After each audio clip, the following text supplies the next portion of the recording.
जय हिंद दोस्तों, एक बार फिर से स्वागत है आपका लुसेंट के ऑब्जेक्टिव सीरीज में, जिसमें हम भारतीय इतिहास को कवर कर रहे हैं।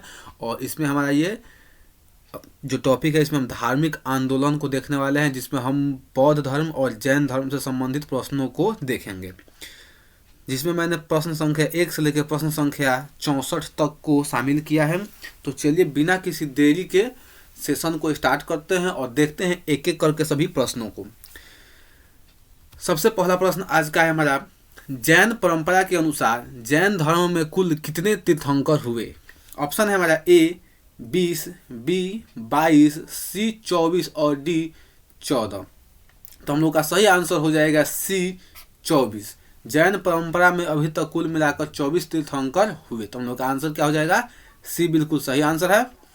नेक्स्ट क्वेश्चन की तरफ चलेंगे। प्रश्न संख्या 2, त्रिपिटक धर्म ग्रंथ है जैनों का, बी बौद्धों का, सी सिखों का या डी हिंदुओं का। तो हम लोग का सही आंसर हो जाएगा बी बौद्धों का। त्रिपिटक धर्म ग्रंथ जो है बौद्धों का ये एक धार्मिक ग्रंथ है। तो आंसर हमारा बी बिल्कुल सही है, बौद्ध। ठीक, नेक्स्ट प्रश्न देखते हैं। प्रश्न संख्या 3, बुद्ध ने निम्नलिखित में से किस स्थान पर महापरिनिर्वाण प्राप्त किया। ऑप्शन है हमारा ए कुशीनारा या कुशीनगर, बी कपिलवस्तु, सी पावापुरी या डी कुंडग्राम। हमारा सही आंसर हो जाएगा ए कुशीनारा या कुशीनगर। बुद्ध को महापरिनिर्वाण यानी कि बुद्ध की जो मृत्यु थी वो कहाँ हुई थी, तो कुशीनारा या कुशीनगर में हुई थी। तो हम लोग का आंसर ए बिल्कुल सही हो जाएगा। नेक्स्ट प्रश्न तरफ चलते हैं। प्रश्न संख्या 4, किस शासक ने बौद्धों के लिए विख्यात विक्रमशिला विद्यालय की स्थापना की थी। ऑप्शन है ए महिपाल, बी देवपाल, सी गोपाल और डी धर्मपाल। हम लोग का सही आंसर हो जाएगा डी धर्मपाल। धर्मपाल ने विक्रमशिला विश्वविद्यालय की स्थापना कराई थी। तो हम लोग का आंसर डी बिल्कुल सही हो जाएगा। नेक्स्ट प्रश्न की तरफ चलेंगे। प्रश्न संख्या 5, किसके द्वारा तृतीय बौद्ध संगीति को संरक्षण प्रदान किया गया था। ऑप्शन है ए कनिष्क, बी अशोक, सी महाकश्यप और डी उपाली। ठीक, क्वेश्चन कर रहा है कि किसके द्वारा तृतीय बौद्ध संगीति को संरक्षण प्रदान किया गया था। हम लोग का आंसर हो जाएगा बी अशोक। अशोक ने तृतीय बौद्ध संगीति को क्या किया था, संरक्षण प्रदान किया था। तो इसका बी बिल्कुल सही आंसर है। नेक्स्ट क्वेश्चन देखेंगे। प्रश्न संख्या 6, बौद्ध ग्रंथ पिटकों की रचना निम्नलिखित में से किस भाषा में की गई थी। ऑप्शन है ए संस्कृत, बी अर्ध मगधी, सी पाली या डी प्राकृत। तो हम लोग का सही आंसर होगा सी पाली। जो बौद्ध ग्रंथ के पिटक थे उनकी रचना किस भाषा में की गई थी, तो पाली भाषा में की गई थी। तो हम लोग का आंसर सी सही हो जाएगा। अगला प्रश्न देखते हैं। प्रश्न संख्या 7, किस शासक के शासन काल में नेपाल में बौद्ध धर्म का गमन हुआ था। ऑप्शन है ए समुद्रगुप्त, बी अशोक, सी चंद्रगुप्त और डी हर्षवर्धन। तो सही आंसर हो जाएगा बी अशोक। अशोक के समय में यानी अशोक के शासन काल में नेपाल में बौद्ध धर्म का आगमन हुआ था। तो हम लोग का आंसर बी बिल्कुल सही हो जाएगा। नेक्स्ट प्रश्न की तरफ चलेंगे। प्रश्न संख्या 8, सांची क्यों विख्यात है। ऑप्शन है ए चट्टान काटकर बनाए गए मंदिरों के लिए, बी सबसे बड़ा बौद्ध स्तूप के लिए, सी गुहा चित्रकारी के लिए या डी अशोक के शिलालेख के लिए। तो हमारा सही आंसर हो जाएगा बी सबसे बड़ा बौद्ध स्तूप के लिए। सबसे बड़ा जो बौद्ध स्तूप है वो सांची का स्तूप है। तो इसलिए हम लोग का आंसर क्या हो जाएगा, बी इसका सही आंसर हो जाएगा। नेक्स्ट प्रश्न को देखेंगे।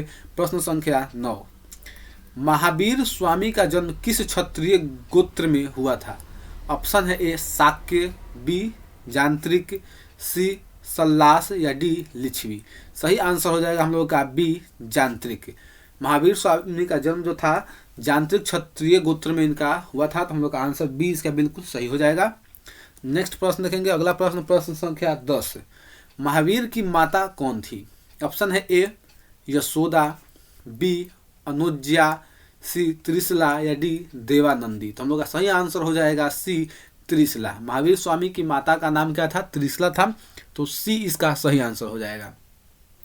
अगला प्रश्न देखते हैं। प्रश्न संख्या 11, गौतम बुद्ध द्वारा अपने धर्म में दीक्षित किया जाने वाला अंतिम व्यक्ति निम्नलिखित में से कौन था। ऑप्शन है ए आनंद, बी सारिपुत्र, सी मुगलान या डी सुभद्र। तो हम लोग का सही आंसर हो जाएगा डी सुभद्र। सुभद्र वो अंतिम व्यक्ति था जिसको महात्मा बुद्ध द्वारा दीक्षा यानी कि शिक्षा प्रदान की गई थी। तो हम लोग का आंसर डी बिल्कुल सही होगा। अगले प्रश्न की तरफ चलेंगे। प्रश्न संख्या 12, प्राचीनतम विश्वविद्यालय कौन था? ऑप्शन है ए गांधार विश्वविद्यालय, बी कन्नौज, सी नालंदा या डी वैशाली। तो इसका सही आंसर हो जाएगा प्राचीनतम विश्वविद्यालय, तो इसका सही आंसर हो जाएगा सी नालंदा। नालंदा इसका बिल्कुल सही आंसर हो जाएगा। नालंदा जो था वो प्राचीनतम विश्वविद्यालय था, इसलिए हम लोग का आंसर सी होगा। नेक्स्ट प्रश्न को चलेंगे। प्रश्न संख्या 13, किस भाषा का ज़्यादा प्रयोग बौद्धवाद के प्रचार के लिए किया गया? यानी बौद्ध धर्म के प्रचार के लिए सबसे ज़्यादा किस भाषा का प्रयोग किया गया था? ऑप्शन है ए संस्कृत, बी प्राकृत, सी पाली और डी सौरसेनी। तो हम लोग का सही आंसर हो जाएगा सी पाली। बौद्ध धर्म के प्रचार प्रसार के लिए पाली भाषा का प्रयोग सबसे अधिक किया गया था। जबकि अगर बात की जाए जैन धर्म, तो जैन धर्म में सबसे अधिक प्राकृत भाषा की प्रयोग की गई थी। दोनों में दिक्कत ये था कि प्राकृत भाषा जो था डिफिकल्ट था और पाली जो था वो सरल था। ये भी कारण एक माना जाता है जिसके चलते कहा जाता है कि बौद्ध धर्म का प्रचार अधिक हुआ और जैन धर्म का प्रचार कम हुआ, क्योंकि जैन धर्म की जो भाषा जो थी वो डिफिकल्ट थी, लेकिन बौद्ध धर्म की जो भाषा थी वो सिंपल भाषा थी, इसलिए उसको लोगों ने ज़्यादा मतलब अपनाया और ज़्यादा उस चीज़ को लोग समझे। चलिए नेक्स्ट प्रश्न को देखेंगे। प्रश्न संख्या 14, महावीर की मृत्यु कहाँ हुई थी? Option A Shravana Belagola, B Lumbini, C गुमलय या डी पावापुरी। तो हम लोग का सही आंसर हो जाएगा डी पावापुरी में। महावीर स्वामी की मृत्यु पावापुरी में हुई थी, तो डी इसका सही आंसर हो जाएगा। नेक्स्ट प्रश्न देखते हैं। प्रश्न संख्या 15, बोधिसत्व पद्म पाणी का चित्र सर्वाधिक प्रसिद्ध और प्रायः चित्रित चित्रकारी है जो अजंता में है, बी बादामी में है, सी बाघ में है या डी एलोरा में है। तो हम लोग का सही आंसर हो जाएगा ए अजंता। बोधिसत्व पद्म पानी का चित्र सर्वाधिक प्रसिद्ध जो कि कहाँ पाया जाता है? तो अजंता में पाया जाता है, तो इसका आंसर ए बिल्कुल सही हो जाएगा। अगले प्रश्न की तरफ चलेंगे हम। प्रश्न संख्या 16, मठ मंदिर और स्तूप किस धर्म से संबंधित हैं? ऑप्शन है ए बौद्ध धर्म, बी जैन धर्म, सी हिंदू धर्म या डी ईसाई धर्म। तो सही आंसर हो जाएगा ए बौद्ध धर्म। मठ मंदिर और स्तूप तीनों का संबंध बौद्ध धर्म से है, तो आंसर ए इसका बिल्कुल सही हो जाएगा। अगले प्रश्न की तरफ चलेंगे। प्रश्न संख्या 17, बौद्ध धर्म एवं जैन धर्म दोनों के उपदेश किसके शासनकाल में दिए गए थे? ऑप्शन है ए बिंबिसार, बी अशोक, सी बिंदुसार और डी अकबर। तो हम लोग का सही आंसर हो जाएगा ए बिंबिसार। बौद्ध धर्म एवं जैन धर्म दोनों के उपदेश किसके शासनकाल में दिए गए थे? तो बिंबिसार के शासनकाल में दिए गए थे। इसको इस भाषा में भी कहा जा सकता है कि इनमें से कौन सा शासक जो था दोनों ही मतलब दोनों का समकालीन था। ठीक, तो बिंबिसार इसका सही आंसर हो जाएगा, ए बिल्कुल सही है। अगला प्रश्न देखते हैं। प्रश्न संख्या 18, गौतम बुद्ध ने अपना प्रथम उपदेश कहाँ दिया था? ऑप्शन है ए बोध गया, बी लुम्बिनी, सी सारनाथ या डी कुशीनगर। तो हम लोग का सही आंसर हो जाएगा सी सारनाथ। गौतम बुद्ध ने अपना प्रथम उपदेश सारनाथ में दिया था। जब गौतम बुद्ध तपस्या करने गए थे तो सबसे पहले सारनाथ में जाकर उन्होंने तपस्या किया, लेकिन वहाँ पे 6 वर्ष करीब इन्होंने तपस्या की, लेकिन वहाँ पे ज्ञान की प्राप्ति इनको नहीं हुई। तो फिर वहाँ से वे गया आए और गया में इन्होंने तपस्या किया और वहाँ पे जाकर इनको ज्ञान की प्राप्ति हुई। और वहाँ पे जो इनके मित्र थे, वहाँ पे सारनाथ में 5 और मित्र थे जो कि इनके साथ तपस्या कर रहे थे। तो जब इनको ज्ञान की प्राप्ति हुई तो सारनाथ वापस गए और उनको क्या किया? उपदेश दिया। ठीक, तो हम लोग का आंसर सी सही हो जाएगा। नेक्स्ट प्रश्न देखते हैं। प्रश्न संख्या 19, बौद्ध धर्म ग्रहण करने वाली पहली महिला कौन थी? ए यशोधरा, बी महामाया या सी महाप्रजापति गौतमी या डी बिंबा। तो हम लोग का सही आंसर हो जाएगा सी प्रजापति गौतमी प्रथम स्त्री थी जिन्होंने बौद्ध धर्म को स्वीकार किया था। तो आंसर इसका सी बिल्कुल सही हो जाएगा। अगला प्रश्न देखते हैं। प्रश्न संख्या 20, बोध गया स्थित है पश्चिम बंगाल में, बी उड़ीसा में, सी बिहार में या डी असम में। बहुत ही इजी प्रश्न है, इसका सही आंसर हो जाएगा सी बिहार में। बोध गया कहाँ स्थित है? तो बिहार में स्थित है। बिहार का एक जिला है गया, ठीक, वहीं पे बोध गया स्थित है। अगला प्रश्न देखते हैं। प्रश्न संख्या 21, जातक किसका ग्रंथ है? ऑप्शन है ए वैष्णव, बी जैन, सी बौद्ध या डी शैव। सही आंसर हो जाएगा बी जैन। जातक जो है जैन धर्म का एक ग्रंथ है, तो बिल्कुल हमारा आंसर बी सही होगा। अगले प्रश्न की तरफ चलते हैं, प्रश्न संख्या 22। सिद्धार्थ को ज्ञान प्राप्ति कहाँ हुई थी? ऑप्शन है ए वाराणसी में, मैंने अभी भी आपको बताया, बी सारनाथ, या सी कुशीनगर, या डी गया। तो सही आंसर क्या हो जाएगा? डी गया में। गया में सिद्धार्थ को ज्ञान की प्राप्ति हुई और वहीं से ये क्या कहलाए? तो गौतम बुद्ध कहलाए। ठीक, तो चलिए अब नेक्स्ट प्रश्न की तरफ चलते हैं, प्रश्न संख्या 23। सारनाथ में बुद्ध का प्रथम प्रवचन कहलाता है। जो सारनाथ में महात्मा बुद्ध ने पहला अपना प्रवचन या उपदेश दिया, उसको बौद्ध धर्म में क्या कहा जाता है? महाभिनिष्क्रमण, महापरिनिर्वाण, महामस्तकाभिषेक, या धर्म चक्र परिप्रवर्तन। ठीक, तो सही आंसर हो जाएगा डी धर्म चक्र प्रवर्तन। जो पहला उपदेश उन्होंने सारनाथ में दिया था उसको बौद्ध धर्म में क्या कहते हैं? धर्म चक्र प्रवर्तन कहते हैं। तो हमारा डी बिल्कुल सही आंसर हो जाएगा।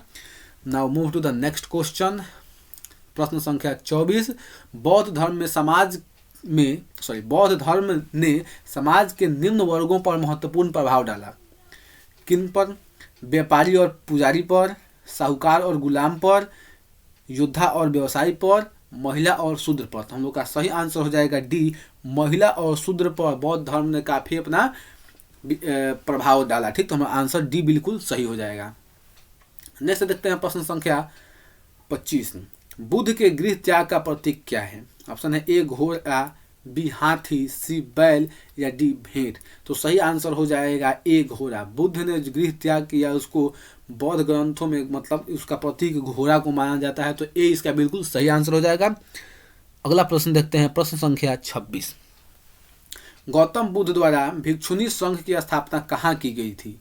ऑप्शन है ए सारनाथ, बी कपिलवस्तु, सी वैशाली, या डी गया। तो सही आंसर हो जाएगा सी गया। गौतम बुद्ध द्वारा भिक्षुणी संघ की स्थापना वैशाली में की गई थी। तो सी इसका बिल्कुल सही आंसर हो जाएगा।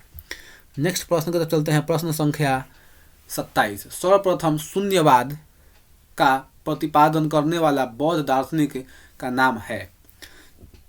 ऑप्शन है ए असंग, बी वसुबंध, सी नागार्जुन, या डी दिंगनाग। तो हम लोग का सही आंसर हो जाएगा सी नागार्जुन। नागार्जुन ने शून्यवाद का प्रतिपादन किया था। तो हम लोग का आंसर सी बिल्कुल सही है। अगले प्रश्न की तरफ चलेंगे, प्रश्न संख्या 28। महावीर का मूल नाम था क्या? सिद्धार्थ, गौतम, या वर्धमान, या इनमें से कोई नहीं। तो हम लोग का सही आंसर हो जाएगा सी वर्धमान। महावीर स्वामी का मूल नाम वर्धमान था। सिद्धार्थ जो था ये महात्मा बुद्ध का मूल नाम था। ठीक, तो हम लोग का आंसर इसका सी बिल्कुल सही हो जाएगा। अगला प्रश्न देखते हैं, प्रश्न संख्या 29। किसे एशिया की रोशनी यानी कि द लाइट ऑफ एशिया कहा जाता है? ऑप्शन है ए महात्मा गांधी, बी गौतम बुद्ध, सी माओ त्से तुंग, या डी अकबर। बहुत ही अच्छा और इजी प्रश्न है, बहुत चर्चित प्रश्न है। हम लोग का आंसर बी बिल्कुल सही हो जाएगा। गौतम बुद्ध को लाइट ऑफ एशिया कहते हैं। ठीक, यानी एशिया की रोशनी कहते हैं। ठीक, नेक्स्ट देखते हैं, प्रश्न संख्या 30। दिलवाड़ा के जैन मंदिरों का निर्माण किसने करवाया था? ऑप्शन है ए चोलों ने, बी चंदेलों ने, सी चालुक्यों ने, या डी राष्ट्रकूटों ने। तो हम लोग का सही आंसर हो जाएगा सी चालुक्यों या सोलंकियों ने दिलवाड़ा के जैन मंदिर का निर्माण करवाया था। तो सी इसका बिल्कुल सही आंसर हो जाएगा। अगले प्रश्न की तरफ चलेंगे, प्रश्न संख्या 31। नागार्जुन कौन थे? ऑप्शन है ए ग्रीक राजा थे, बी वैष्णव संत थे, सी जैन मठवासी थे, या डी बौद्ध दार्शनिक थे। अभी अभी इसकी चर्चा हुई थी यहीं पे, देखिए 27 नंबर क्वेश्चन में इसकी चर्चा हमने किया था। ठीक, तो यहाँ पे हमारा आंसर क्या हो जाएगा? डी बौद्ध दार्शनिक थे, जिन्होंने क्या किया था? तो शून्यवाद का इन्होंने प्रतिपादन किया था। ठीक,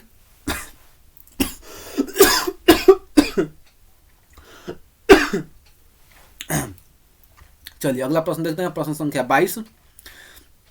जैन परंपरा के अनुसार महावीर कौन से तीर्थंकर थे?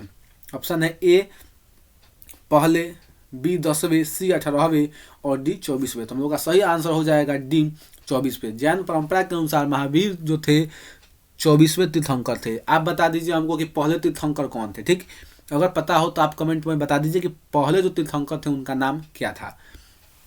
चलिए नेक्स्ट देखते हैं अब, प्रश्न संख्या 33। जैन धर्म का आधारभूत बिंदु है कर्म, निष्ठा, अहिंसा और विराग। तो हम लोग का सही आंसर हो जाएगा सी, अहिंसा। जैन धर्म का आधारभूत बिंदु अहिंसा है। यहाँ तक कि इन लोगों ने मतलब कहा कि हम फसल को भी नहीं काटेंगे, क्योंकि अगर गेहूं धान काटेंगे तो गेहूं धान में भी जीव बसता है। तो इन लोगों को, और इस चक्कर में कितने लोगों ने खाना पीना छोड़ दिया और मतलब मर गई कि अगर हम किसी फसल को काटेंगे, किसी पेड़ को काटेंगे, किसी पौधा को काटेंगे तो हम जीव की हत्या कर रहे हैं। इन्होंने इतना अहिंसा पर बल दे दिया। और ये भी माना जाता है कि जैन धर्म के विकास ना होने का ये भी एक बहुत ही महत्वपूर्ण कारण है, क्योंकि बड़े बड़े राजा जो थे इसको संरक्षण नहीं देंगे ना। जो बड़े राजा होंगे वो अहिंसा को अगर अपना लेंगे तो जाहिर सी बात है उनका राज्य नष्ट हो जाएगा। तो बड़े बड़े राजाओं ने बौद्ध धर्म को माना, लेकिन जैन धर्म को बहुत कम राजाओं ने माना। ठीक, तो जैन धर्म के प्रचार में कमी होने का एक कारण ये भी था कि अहिंसा पर जैन धर्म बहुत ज़्यादा जोर देता था। एक चींटी भी नहीं मरना चाहिए। ठीक, चलिए अगला क्वेश्चन देखते हैं अब। प्रश्न संख्या 34, जियो और जीने दो किसने कहा था? जियो और जीने दो किसने कहा था? ऑप्शन है ए महावीर स्वामी, बी गौतम बुद्ध, सी महात्मा गांधी और डी विनोबा भावे।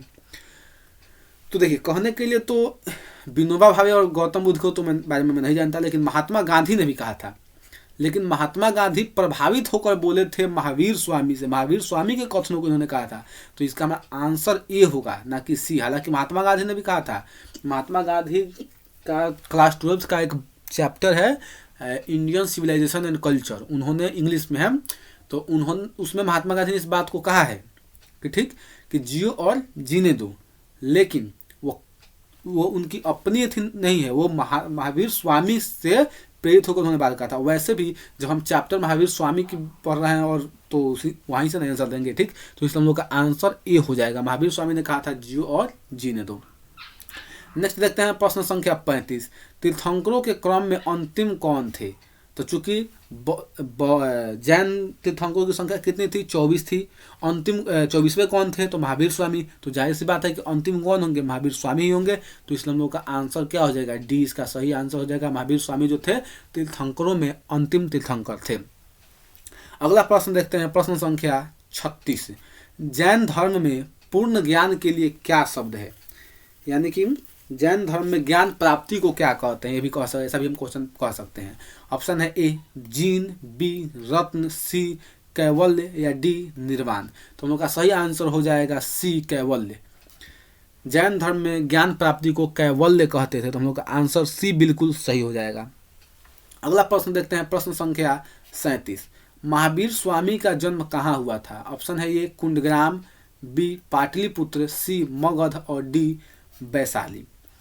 तो हम लोग का सही आंसर हो जाएगा ए कुंडग्राम। महावीर स्वामी का जन्म जो था कुंडग्राम में हुआ था। तो ए बिल्कुल इसका सही आंसर है। अगले प्रश्न की तरफ चलेंगे हम। प्रश्न संख्या 38, कनिष्क के शासन काल में चतुर्थ बौद्ध संगति किस नगर में आयोजित हुआ था? यानी कि क्वेश्चन यही पूछ रहा है कि जो चौथा बौद्ध संगति हुआ था कहाँ पर हुआ था? ऑप्शन है ए मगध, बी पाटलिपुत्र, सी कुंडलवन कश्मीर या डी राजगिरी। तो सही आंसर हो जाएगा हम लोग का सी कुंडलवन कश्मीर में चतुर्थ बौद्ध संगति हुई थी। अगर आपको पता हो कि ये कब हुई थी तो इसका आप उत्तर कमेंट में दे दीजिए कि चौथी बौद्ध संगति कब हुई थी। अगला देखिए, तृतीय बौद्ध संगति कहाँ आयोजित हुई थी? ऑप्शन है ए वत्स, बी पाटलिपुत्र, सी कौशाम्बी और डी कश्मीर।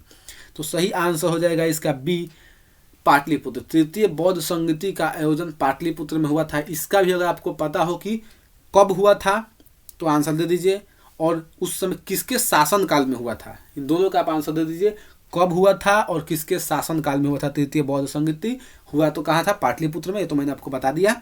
बाकी इन दोनों का आंसर आप दे दीजिए कमेंट बॉक्स में, कब और किसके शासन काल में हुआ था। ठीक, अगला प्रश्न देखते हैं, प्रश्न संख्या 40, अशोक के शासन काल में बौद्ध संगति किस नगर में आयोजित की गई थी?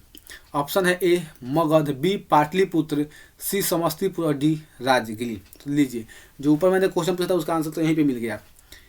जो तृतीय बौद्ध संगति हुआ था कहाँ हुआ था? पाटलिपुत्र में। उस समय राजा कौन था, किसके संरक्षण में हुआ था?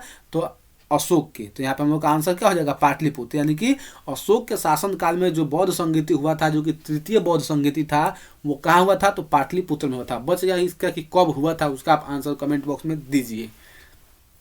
चलिए नेक्स्ट देखते हैं, प्रश्न संख्या 41, निम्नलिखित में से कौन सी बात बौद्ध धर्म तथा जैन धर्म में समान नहीं है? ऑप्शन है ए अहिंसा, अहिंसा पर दोनों ने ही बोल दिया था, ठीक। बौद्ध धर्म ने कम दिया था लेकिन जैन धर्म ने बहुत ज़्यादा दिया था। वेदों के प्रति उदासीनता, दोनों ही वेदों के प्रति उदासीन थे, तभी जाकर नया धर्म का इन्होंने शुरुआत किया था, तो बी भी नहीं होगा। सी आत्मदमन, और डी है रीति रिवाजों को अस्वीकार। रीति रिवाजों को दोनों ने अस्वीकार किया था, बौद्ध धर्म ने भी और जैन धर्म ने भी, लेकिन आत्मदमन जो था केवल जो था वह जैन धर्मों में माना गया, बौद्ध धर्म में नहीं। आत्मदमन का मतलब अपने आप को खाना पीना सब त्याग देना और अपने आप को क्या करना, मार डालना, आत्मदमन, ठीक। तो ये जो था बौद्ध धर्म ने इस पर बल नहीं दिया, लेकिन जैन धर्म ने इस पर बल दिया था, तो यही दोनों में क्या था, समान नहीं था। तो हम लोग का आंसर हो जाएगा सी आत्मदमन, ठीक। नेक्स्ट क्वेश्चन देखते हैं अब, प्रश्न संख्या 42, निम्नलिखित में से किस नगर में प्रथम बौद्ध संगीति का आयोजन किया गया था? ऑप्शन है ए नालंदा, बी गया, सी राजगृह और डी बोध गया। तो सही आंसर हो जाएगा सी राजगृह। जो प्रथम बौद्ध संगीति हुआ था कहाँ हुआ था, राजगृह में हुआ था, ठीक। तो हम लोग का सी बिल्कुल सही आंसर हो जाएगा। चलिए नेक्स्ट प्रश्न की तरफ चलेंगे, प्रश्न संख्या 43, बुद्ध के जीवन के 4 महत्वपूर्ण घटनाओं और उनसे संबद्ध 4 स्थानों का नीचे उल्लेख है। यह 2 स्तंभों 1 और 2 में अंकित है, आपको इनका सुमेल करना है, ठीक। यानी कह रहा है कि महात्मा बुद्ध है ना, एक मिनट देखा, महात्मा बुद्ध, तो महात्मा बुद्ध का जन्म कहाँ हुआ था? तो जन्म इनका हुआ था, कहाँ हुआ था भाई, लुम्बिनी में, तो ए का हो जाएगा 3। ज्ञान प्राप्ति कहाँ हुई थी? बोध गया में हुई थी। प्रथम प्रवचन कहाँ दिया था इन्होंने? सारनाथ में दिया था। और निधन कहाँ हुआ था? कुशीनगर। तो इस प्रकार हम लोग का सही आंसर हो जाएगा सी, इसका सही आंसर है। चलिए अगले प्रश्न तब चलेंगे, प्रश्न संख्या 44, निम्नलिखित में से कौन सबसे पूर्वकालिक जैन ग्रंथ कहलाता है? ऑप्शन है ए 12 अंग, 12 उपांग, 14 पूर्व या 14 उपपूर्व। तो हम लोग का सही आंसर हो जाएगा सी, 14 पूर्व जो है जैन सबसे पूर्वकालिक जैन ग्रंथ कहलाता है, तो सी इसका बिल्कुल सही आंसर हो जाएगा।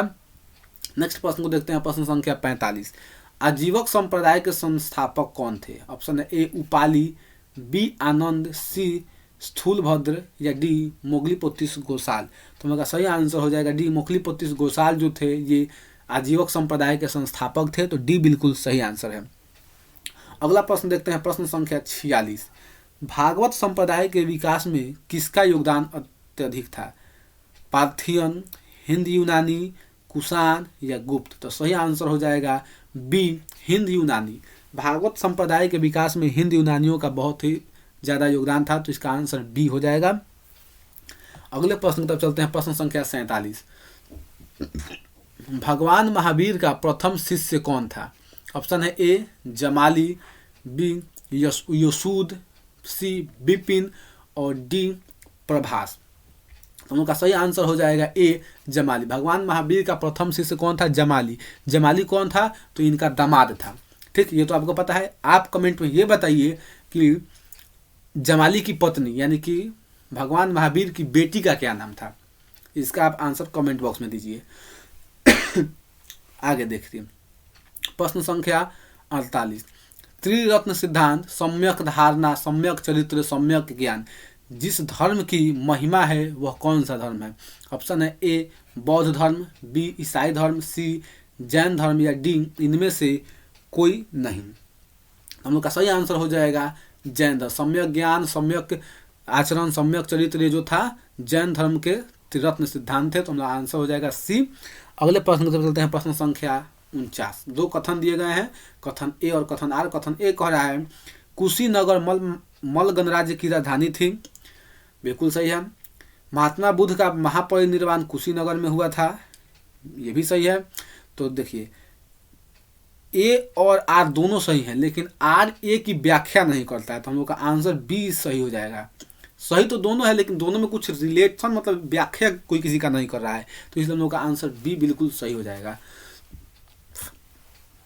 अगले प्रश्न तक चलते हैं, प्रश्न संख्या 50, निम्नांकित कथनों का विचार करें और चैत्य व विहार में क्या अंतर है इसे चुनें।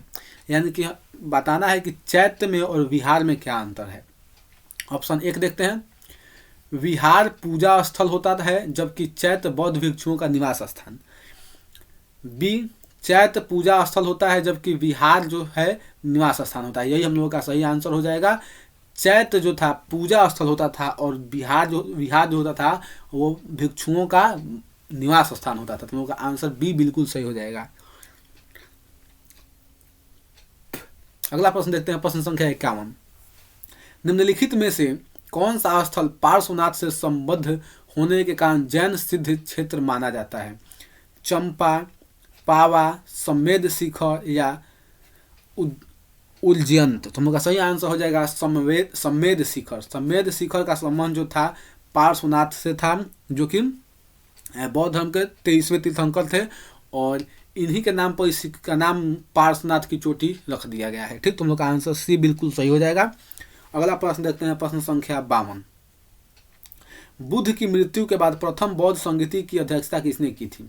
ऑप्शन है ए महाकश्यप, बी धर्मसेन, सी अजातशत्रु या डी नागसेन।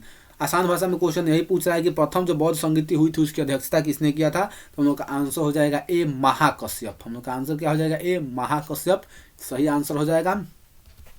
अगले प्रश्न चलते हैं, प्रश्न संख्या 53। निम्नलिखित में से बुद्ध के जीवन काल में ही संघ प्रमुख होना चाहता था कौन भाई?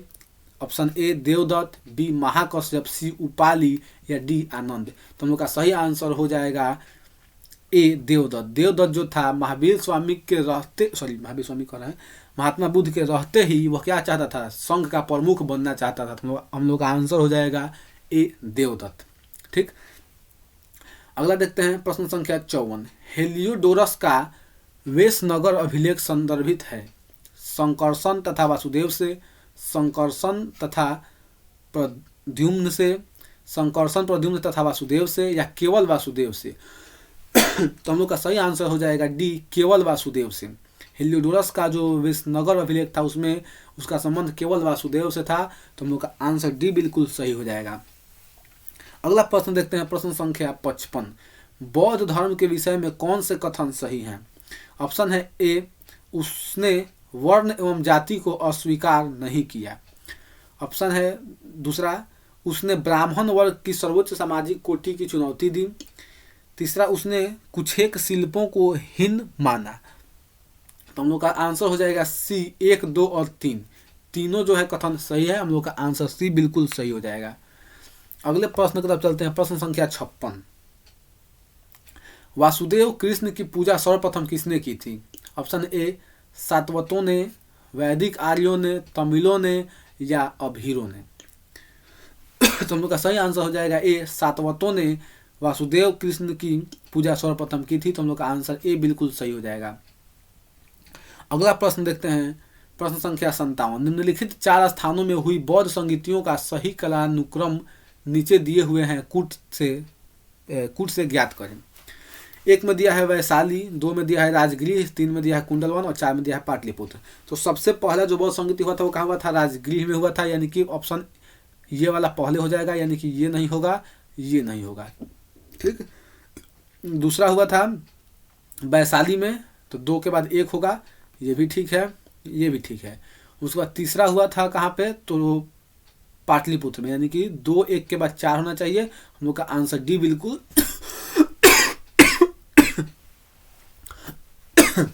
आंसर डी बिल्कुल सही हो जाएगा।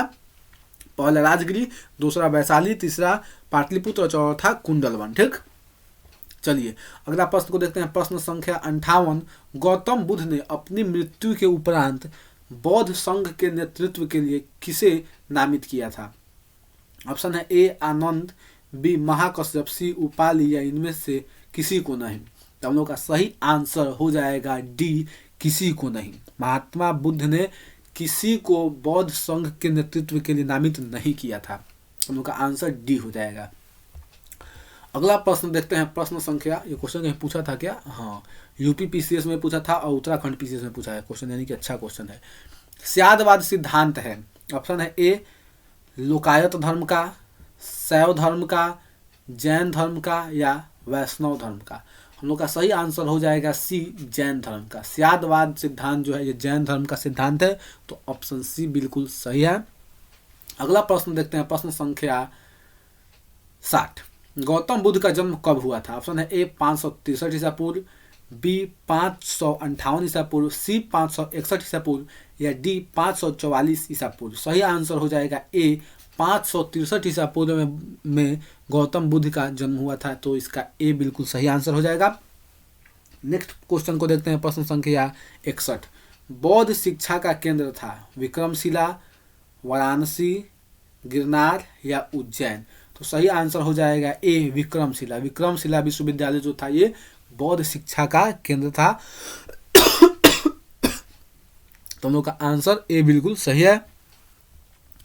अगला प्रश्न देखते हैं, प्रश्न संख्या 62। भारत में सबसे बड़ा बौद्ध स्तूप कहाँ स्थित है? ये क्वेश्चन पहले भी हो चुका है। सारनाथ, सांची, गया या अजंता। तो हम लोग का सही आंसर हो जाएगा बी सांची। सांची का स्तूप सबसे बड़ा स्तूप है, तो हम लोग का आंसर बी बिल्कुल सही हो जाएगा। नेक्स्ट देखते हैं, प्रश्न संख्या 63। निम्न में से किस ग्रंथ में सर्वप्रथम देवकी के पुत्र कृष्ण का वर्णन किया गया है? ऑप्शन है ए महाभारत, बी छंदोग्य उपनिषद, सी अष्टाध्यायी या डी भागवत पुराण।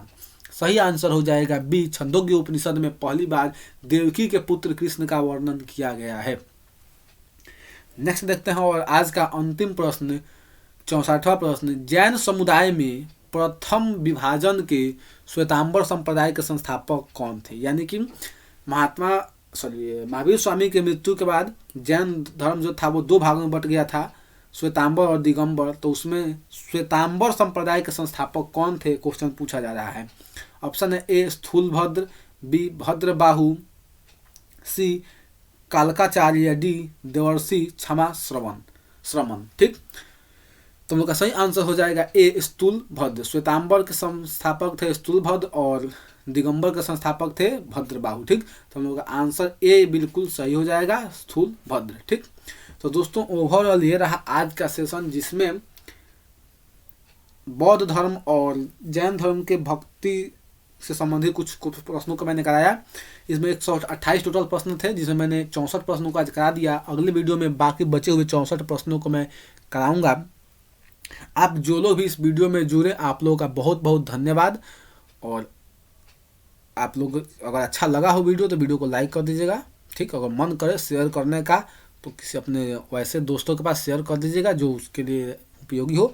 तो चलिए यहाँ पर हम सेशन को समाप्त करेंगे। एक बार फिर से आप लोगों का तहे दिल से बहुत बहुत धन्यवाद कि आप लोग वीडियो के अंत तक बने रहे।